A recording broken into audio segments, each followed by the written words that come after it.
Esse podcast é uma realização do projeto GeoHistoriando comigo, professor Marcelo Moura.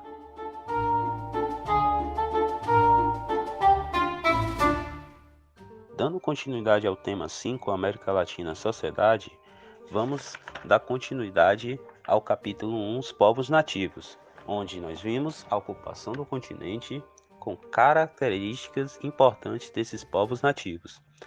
Vimos também alguns povos de destaques, como maias, astecas e incas. E agora vamos verificar os grupos nativos no Brasil.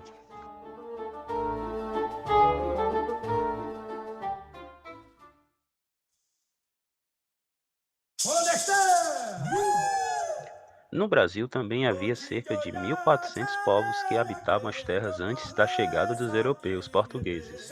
Esses nativos, que passaram a ser chamados de indígenas, organizavam diversos grupos linguísticos, com diferentes culturas. A quantidade desses povos nas terras que se tornariam o Brasil variavam entre 5 a 8 milhões de pessoas. Isso mesmo, 5 a 8 milhões de pessoas.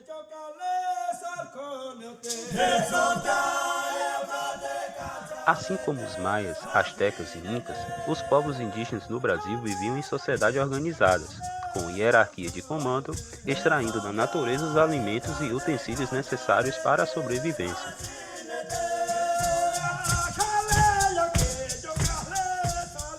Nós temos aí uma imagem da página 135 de um cacique ensinando crianças na tribo indígena Calapalo, onde fica localizada no Parque Indígena do Xingu, Mato Grosso.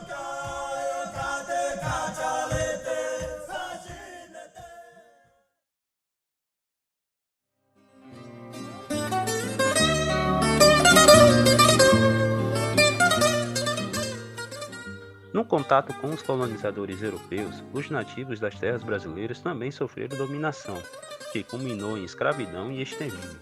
Os tupinambás, no litoral, foram as primeiras vítimas desse domínio, mas outros povos indígenas também experimentaram esse tipo de violência. Além da superioridade tecnológica, como o uso de armas de fogo, os europeus colonizadores instigavam a discórdia entre os grupos indígenas, mediando chantagem e suborno. Hoje o Brasil tem pouco mais de 800 mil indígenas, de acordo com o censo 2010, segundo o IBGE. A maioria vive nas regiões do Centro-Oeste e Norte. É um número bem reduzido, em comparação aos milhões que habitavam as terras antes da chegada dos europeus. Apesar da diminuição gigantesca da população indígena, dados do IBGE indicam que há décadas ocorre uma curva de aumento dessas populações.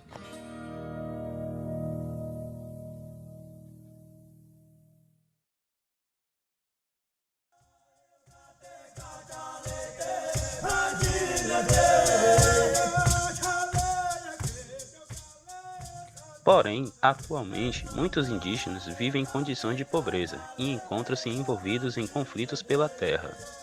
Parte deles luta pela manutenção da cultura e por direitos, a exemplo da implementação de políticas públicas, como a demarcação de terras e o ensino da cultura e da história dos povos indígenas.